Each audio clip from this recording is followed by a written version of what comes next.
Hello, Omaha!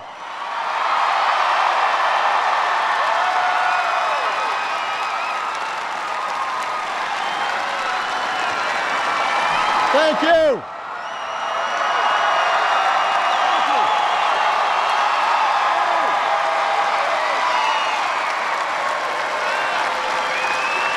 Oh, thank you. Thank you. Thank you. Well, thank you so much. Thank you, Omaha. Thank you. Thank you. Thank you. Thank you. Thank you so much. Thank you. That's so nice. Thank you. Well, thank you so much. Go Mavericks.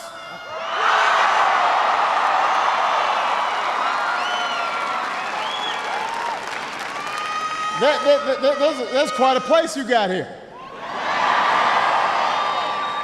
It's still got the new arena smell. A perfect spot for your hockey team to stage another run to the Frozen Four.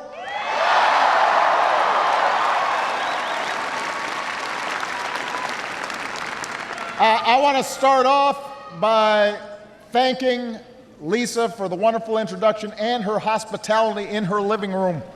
Give her a big round of applause. She did a great job.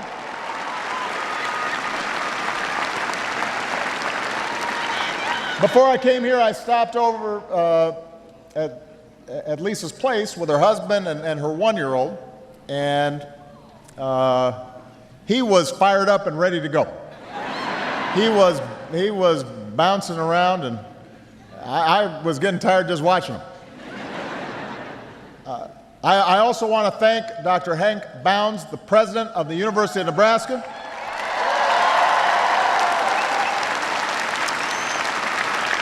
Dr. John Christensen, chancellor here at UNO. We've got Lieutenant Governor Mike Foley here. Your former Senator Ben Nelson. Your Congressman Brad Ashford.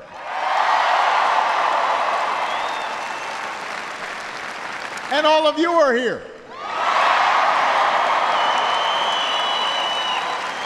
It's a pretty good crowd. I love you back. I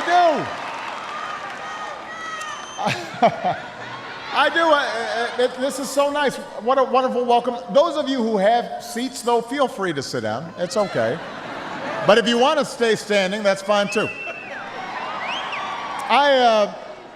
Last night I gave my final State of the Union address.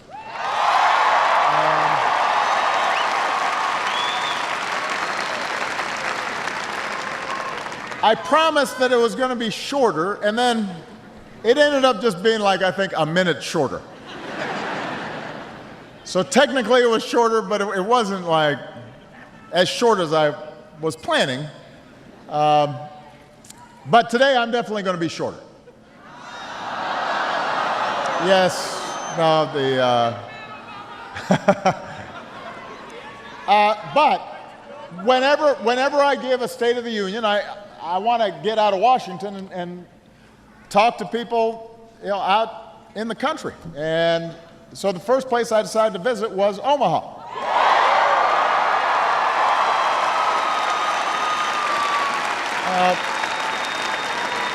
Part of the reason I wanted to come here is I've got a lot of friends like Brad and others, and I had not been here in a while. So the last time I was here for an event in Omaha was 2008. And that year, in the primary, I won the Nebraska caucus.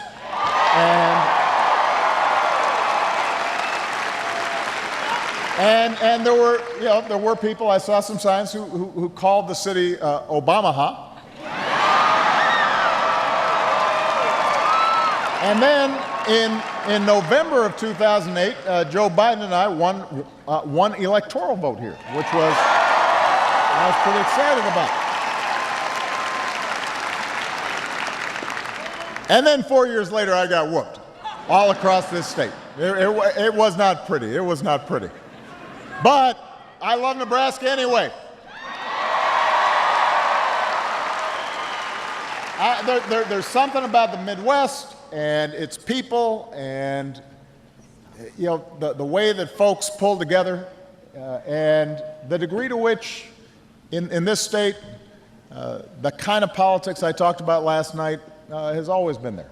There's a civility and people treating each other with respect. And so that's part of the reason why I wanted to come back here today. Because as I said last night, America's at its best when we see each other as one people. Not Democrat first, not Republican first, but Americans first. That's our priority. And that's harder to do during political season. I understand that. And you hear a bunch of folks right across the river. And I don't know if the TV ads drift over here, but they're kind of depressing. I mean, I like talking about hope and all the good stuff that was going on, and then you look at some of these ads and it's some doom and some gloom.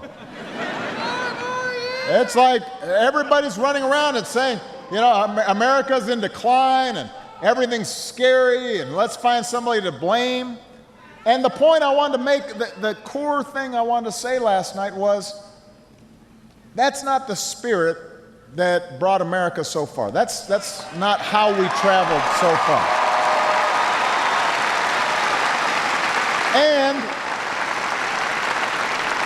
And it's not what I see every day. That's not what I see in communities and neighborhoods all across this country. Now, what's true is we're all living through a time of extraordinary change. And that's always a little bit unsettling. And that's what Lisa wrote to me about at 4 a.m., which, I wanted to tell Lisa, you should get some sleep. But when you have a 1-year-old, that's what happens. But you heard Lisa talk about, she was wondering whether the world she grew up in would be just as prosperous and secure for her new baby as it was for her. But I want everybody to remember, America's been through big changes before. And each time we overcame our fears and we overcame our challenges. Each time we made change work for us. And each time we emerged stronger and better than we were before. That's what we do as Americans. We go through war and depression and all kinds of social and economic changes, but each time we've ended up better than we were before. Now, here's the thing. Progress is not inevitable. You got to work for it. Somebody's stealing my lines up here.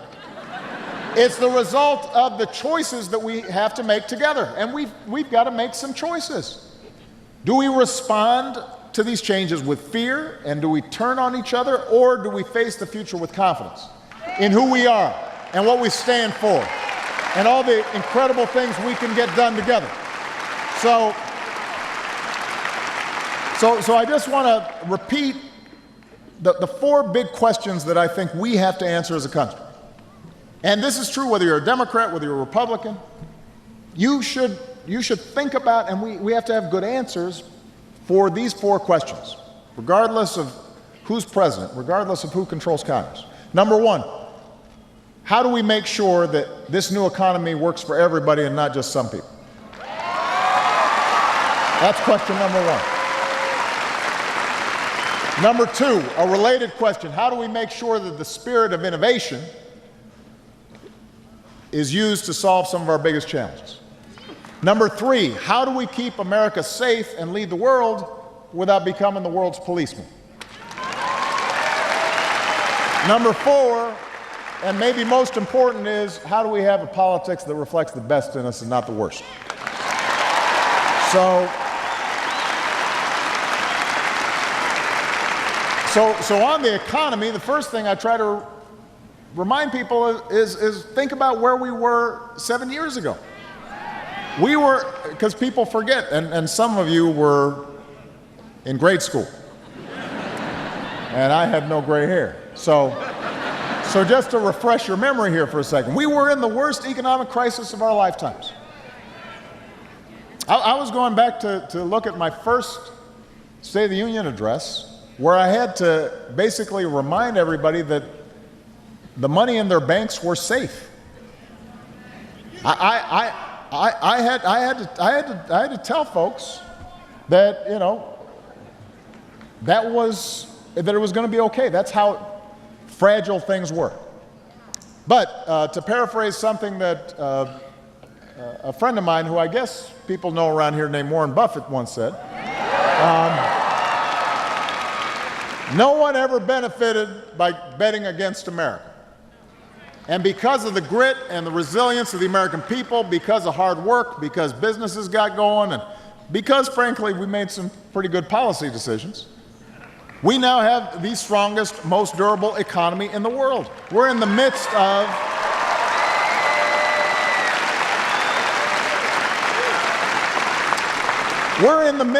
the longest streak of private sector job creation in history. 14 million new jobs, around 40,000 right here in Omaha and the surrounding areas.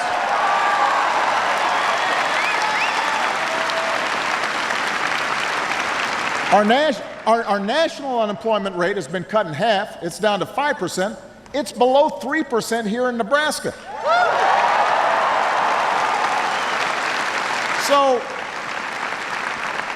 our starting point has to be,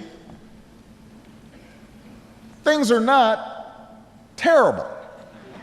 If your unemployment rate is at 5 and here in Omaha it's below 3.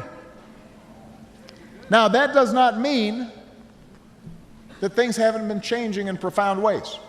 And that's also what I had to talk about. Look, it's changed to the point where even folks who have jobs, and even when the economy is growing, it's harder for hardworking families to pull themselves out of poverty.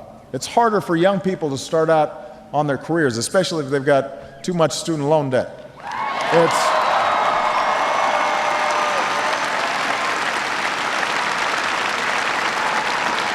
It's tougher for workers to retire when they want to.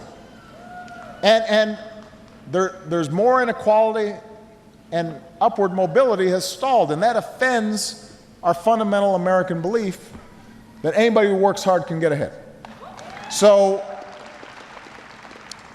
people agree that real opportunity in the new economy requires everybody gets a great education and the training they need to land a good job. And we've been working on that. Over the past 7 years, we've increased early childhood education. We've boosted high school graduation rates. We're training and graduating more engineers and folks in other fields that we need to grow the economy. But we've got to build on that progress. We've got to create opportunity for every child, which means pre-K for everybody. It means hands-on computer classes and math classes for the jobs of the future. It means we should recruit and support and lift up great teachers who are doing great things for our kids.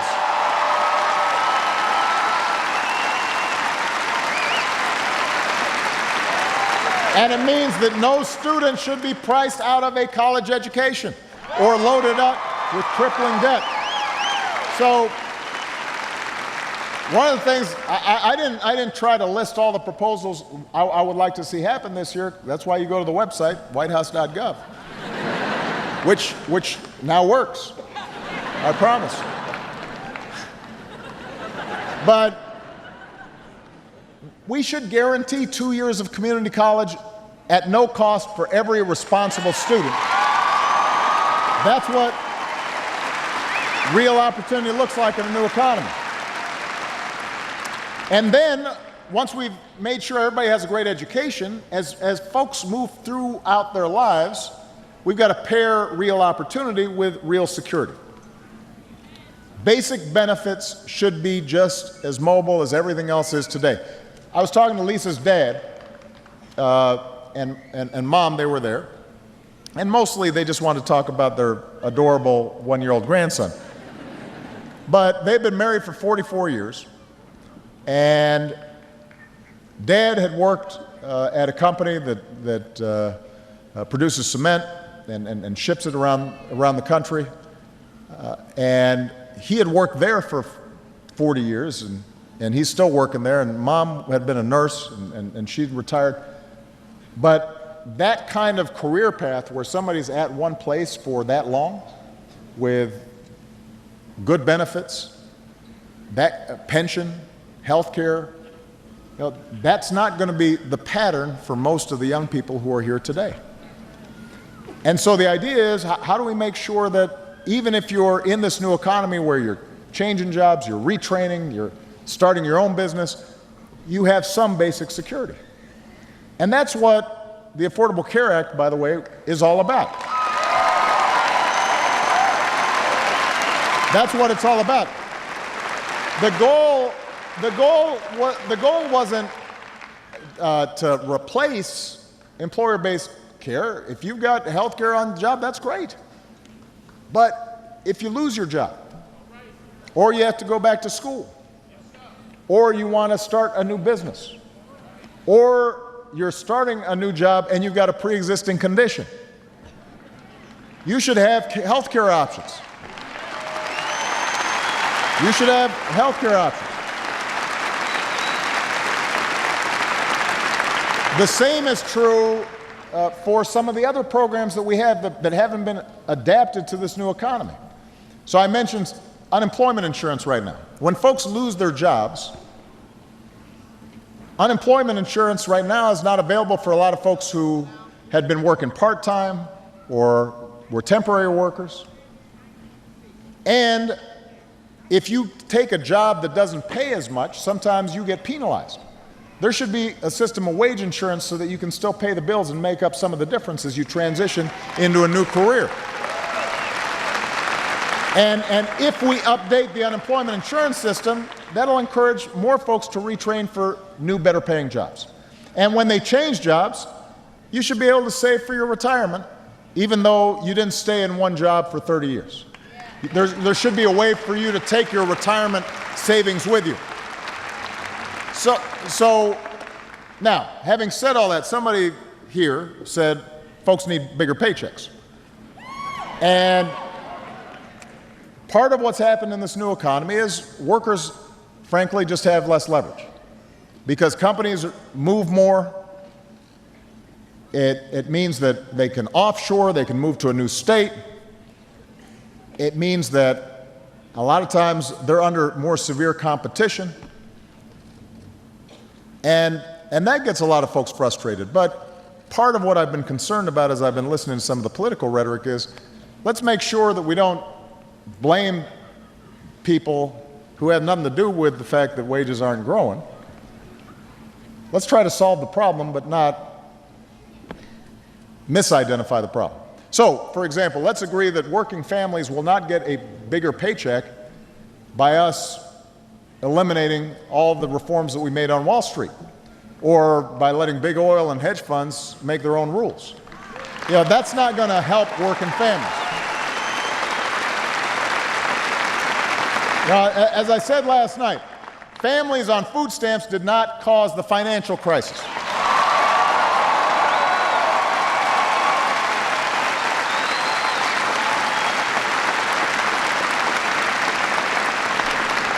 We've got to reform our broken immigration system, but immigrants are not the reason wages haven't gone up. Those decisions are made in boardrooms around the country.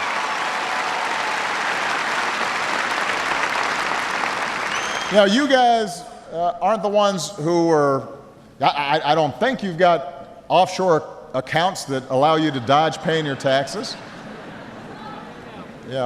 If you do, then the IRS wants to talk about you. But in this new economy, I believe workers, startups, small businesses, they need more of a voice, more of a say, not less. The rules should work for working Americans. And I'm going to spend some of the time this year lifting up a lot of companies who figured out if they pay good wages, provide good benefits, treat their customers well, are environmentally responsible, they can also make really good profits. And it's good for everybody. It's good for their shareholders and customers and communities. And a lot of our best corporate citizens are our most creative. Which brings me to the second question that I raised yesterday. How do we make sure that we continue to be an innovation economy? And how do we use innovation to meet some of our biggest challenges? Some of you heard me talk about our space program. 60 years ago, the Russians beat us to space. And how do we respond? We didn't go, oh my God, America's in decline and we're doomed. We didn't say, that's not actually a spaceship up there. That's a comet.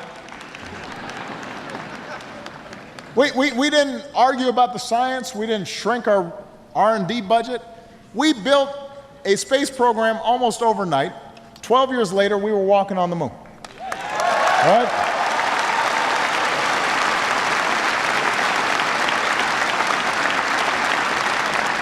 I think my favorite movie last year was The Martian.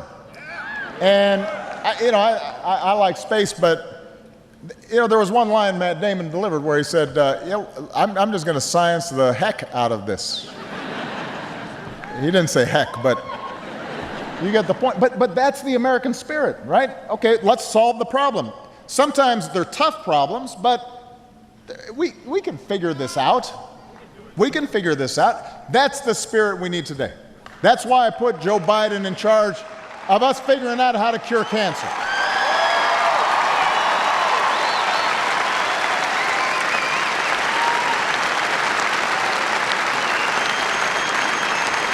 He's working with scientists and doctors and obviously with families who've been affected because he knows what they've gone through. That's why we've got to make sure that American businesses produce and sell the energy of the future. We should keep pressing forward with the clean energy that's going to be creating new jobs for decades to come and transition from dirty energy. We shouldn't be subsidizing the past. We should invest in the future. That puts us ahead of the curve. And that's how we're going to keep leading the world to combat climate change and protect this planet, Lisa's son, your kids, and your grandkids. There's nothing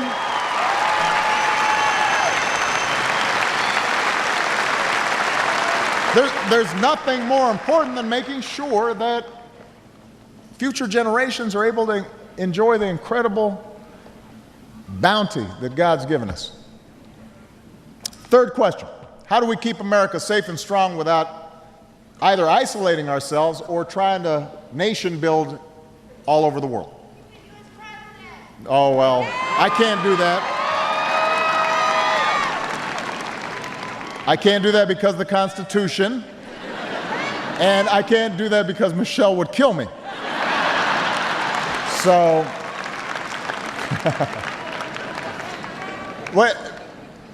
but look, just as all this talk about how the American economy is terrible is just not true, it's also not true when you hear folks talking about how America is so weak. We aren't just the strongest economy in the world, we are far and away the most powerful nation on the planet. Nobody can match our troops. Nobody can match what we can do to mobilize to solve problems around the world. And when I said that, by the way, last night, it was strange that some in the chamber didn't agree and applaud with that. I mean, that's kind of a weird thing. I didn't say that it's the strongest in the world because of me. I mean, I understand why they wouldn't want to give me credit for it, which is true. It's because the United States of America for 250 years has been working to make us the strongest, but that should not be a controversial statement. right? I mean, we can all clap about that.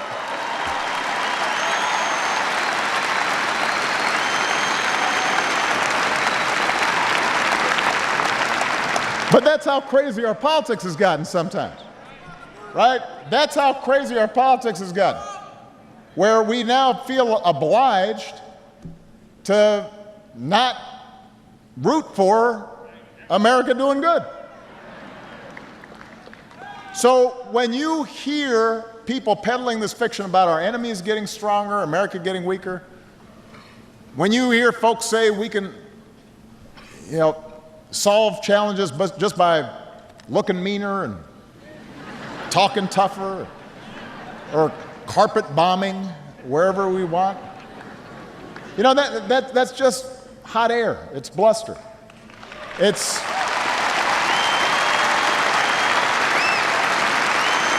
not serious. It's not serious. There's another word for it that starts with a B. It's baloney. Now, because we're the strongest nation, we've got choices to make about how we use our power. Priority number one is protecting the American people and going after terrorist networks. That's what we're doing with ISIL. And for more than a year, America's led a coalition of more than 60 countries. We're cutting off their financing, we're disrupting their plots, we're stopping the flow of terrorist fighters, we're stamping out their ideology. We've had 10,000 airstrikes. We're taking out their leadership, their oil, their training camps, their weapons, and they will learn the same lesson that terrorists before them have learned, which is when you come after Americans, we go after you, and it may take time, but our reach has no limits, and we will get you. We'll get you.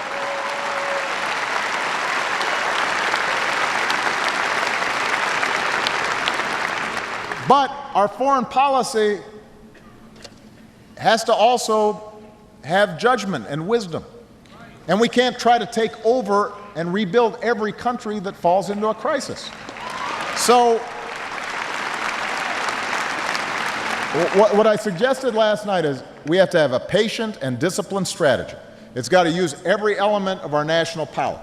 It says America will always act alone if necessary to protect our people and our allies, but on a lot of world problems, from climate change to Ebola to Iran trying to get a nuclear weapon, we'll mobilize the world to work with us. And we make sure other countries pull their own weight. So we're not ending up sending our troops and spending our money every time there's a problem around the world. That's not a lack of leadership, that's common sense.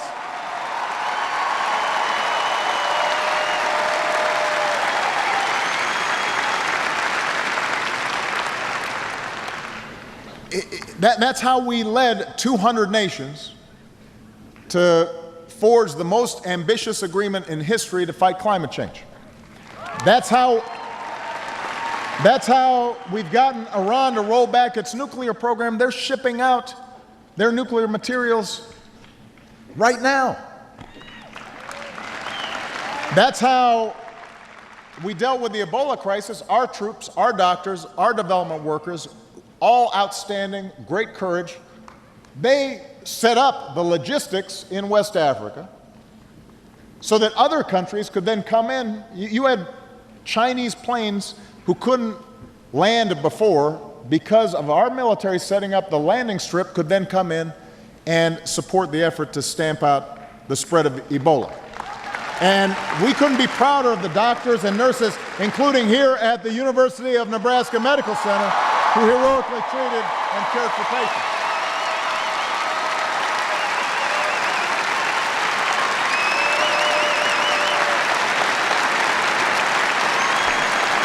They saved lives, not just here, but their courage saved lives around the world, because they showed that, you know what, we can deal with this. It's a problem, it's serious, we're going to science the heck out of it. And as a consequence, hundreds of thousands, maybe millions of people's lives were saved. That's how America leads. That's the strength of our values. That's the power of our example.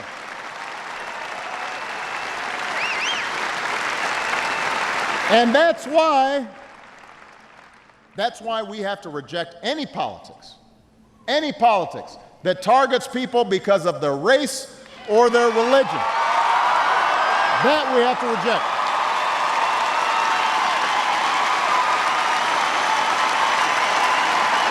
That we have to reject.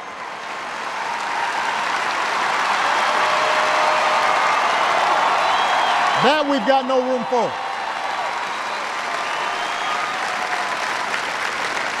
And I want to be clear about this. This is not about being politically correct. Now, since I'm on a college campus, I'll tell you, sometimes I understand the argument about political correctness. There are times where, folks don't want to hear something and they just shut things down. If somebody doesn't agree with affirmative action, that's a legitimate policy difference. That doesn't mean they're racist. If somebody, has a disagreement about my economic policies, we can have a discussion about that. There should never be a situation on college campuses, for example, where people can't speak at all. Right? The First Amendment is important. The First Amendment is valuable. So we do have to be cautious about suggesting that anytime somebody says something, we shut them down. But let me say this. That doesn't mean that you go around insulting people and thinking that that is clever or that is being honest or telling it straight. No, that's just being offensive. And that's feeding some of our worst impulses.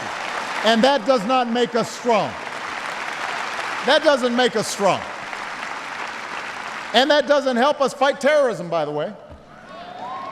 When politicians insult Muslims, including Muslim Americans, including Muslim Americans who are in uniform fighting on our behalf,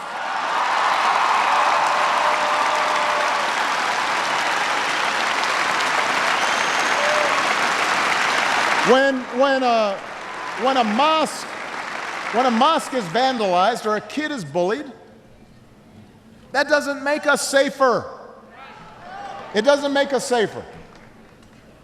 The overwhelming majority of Muslim Americans and Muslims around the world, they're our greatest allies in fighting this scourge of terrorism.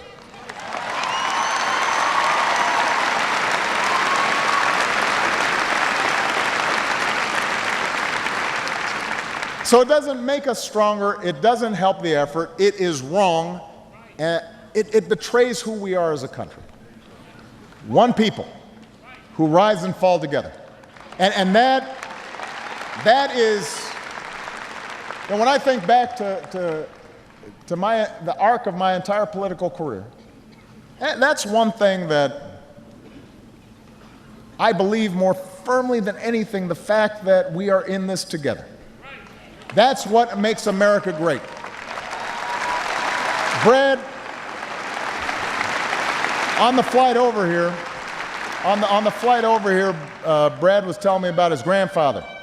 So his grandfather was from Sweden. And, they're here in the Midwest, we got some folks of Swedish extraction. And he was telling me about how his grandfather helped to set up an organization that was pretty well known at the time back in the 30s and 40s that was critical in fighting anti-Semitism and helping to bring Jews who were escaping Hitler and Nazi Germany.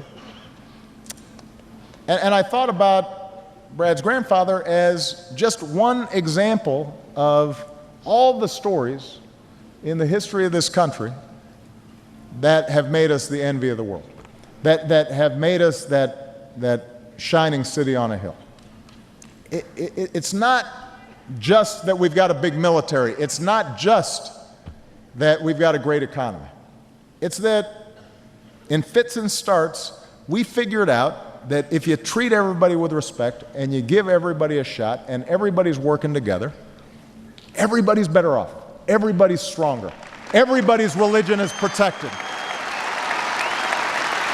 Everybody's point of view is heard. And that's what we have to remember. And that's the last question that we have to answer. And the most important one. How do we infuse those principles into our politics? And I said this yesterday and I meant it. I have really enjoyed being president, and I'm going to squeeze every last thing I can get out of it over this next year. But look, probably my only big regret is that our parties are even more polarized. Our politics are even more rancorous than they were 7 years ago. Now, I'm going to keep on trying to do better to see if I can help break the fever here. But it's not going to happen unless the American people send a clear message to their elected officials that that's not the kind of politics we want. And there's some, and I can say this as somebody who's never going to be on the ballot again. There's some institutional things we've got to fix. I think we have to end political gerrymandering so that congressmen aren't choosing their own voters, because that divides people. Now, if you got a congressional district that's 80% Democrat or 80% Republican, then you don't feel obliged to talk to people who don't agree with you. And that's a problem. I think we have to end the just crazy amounts of money, much of it hidden, that is in our political system right now. I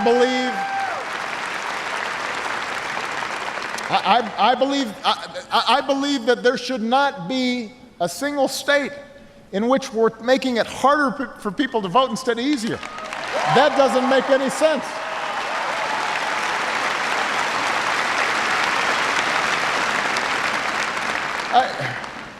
We're not supposed to be a nation in which we discourage people from participating. This country works by encouraging people to have a voice in their government. Which means that, one of the things I'm going to do over the course of this year is talk about why is it that we should have a single mom who's got a nurse, let's say, and just like Lisa's mom was. She might have to take public transportation, get up early, go to her job, fix breakfast. Now she's got to pick up the kid or drop off the kid, come home, and she's got to vote on a Tuesday. Why wouldn't we want to make it so that she's got a little more time to vote? Why are we making it impossible for her? And a lot of states are doing it. But that's how it should be in every state. Because none of these things that I just talked about can happen just by a president saying so. Any president, whoever replaces me, is not going to be able to get all that done unless the American people demand it. When we as citizens demand it. That's what I said back in 2008. I didn't say, yes, I can. I said, yes, we can. I asked you not to believe in my ability to bring about change. I asked to believe in your ability to bring about change.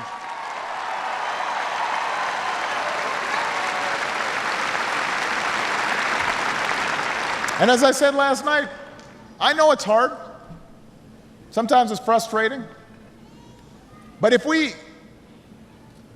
don't accept that responsibility and that privilege of citizenship, and we accept the cynicism that says, change can't happen and politics is pointless and our voices and our actions don't matter, then we're going to forsake a better future. And the void will be filled by folks with money and power and special interests, and they're going to gain more and more control over decisions about whether young people are being sent to war.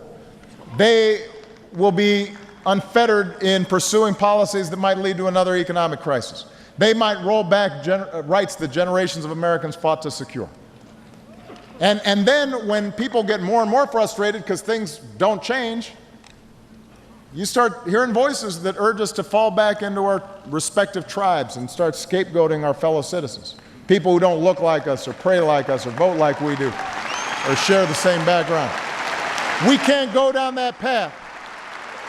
So Omaha, whatever you believe, whether you are a Democrat or a Republican or you don't believe in political parties, whether you supported me or you didn't, our collective future depends on your willingness to uphold your obligations as citizens, to vote and to speak out and to stand up for others, especially those who are vulnerable, especially those who need help, knowing that we are only here because somebody else did that for us.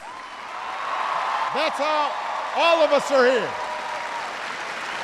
And when we do that, we will see the goodness and the decency and the optimism of people like Lisa reflecting itself in Washington. That's what we're fighting for. And I know it's there because I see it in the American people every day. I see it every day. I see it in all the students, first-generation college students, working hard and scrimping and saving and eating ramen, and then eating some more ramen, just to get ahead. And you've got teachers like Lisa who come in early and are helping young people cultivate a passion or master a new skill that can change their lives. And then you got parents who are volunteering at local schools, not just to help out their own kids, but to help out their neighborhood's kids. And folks coaching Little League, and businesses who are doing the right thing by their employees, and folks who are fighting on our behalf halfway around the world, and their families who are sacrificing alongside them, and folks working to help our veterans after they've been served. Big-hearted, optimistic people, they're everywhere, in coffee shops and churches, all across Nebraska and in Louisiana and in New York and in Arizona and every place else. Folks whose spirit has built America. That's why I'm hopeful about our future.